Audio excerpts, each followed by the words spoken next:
Hi, Heidi Burns. I'm the head of sales at Level. Here's the thing, lenders aren't struggling with the technology.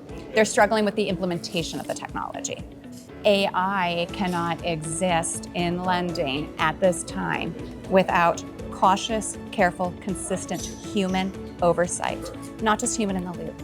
Humans have to be a part of the conversation at all times. We need to remain hyper cognizant of having a compliant AI rollout in any organization, especially when it comes to originations and servicing. You can replace some processes.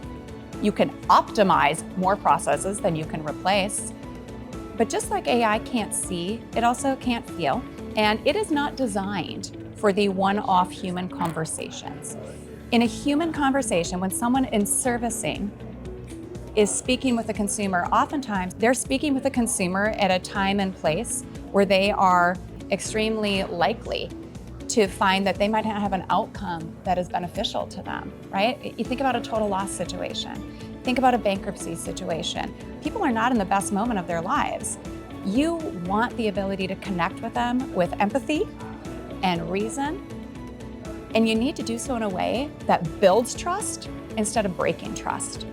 It's an opportunity for a lender to have those conversations with their portfolio customers during those vulnerable times in their loans. It allows them to strengthen trust. The last thing I would want to see a lender do is lose trust in that moment.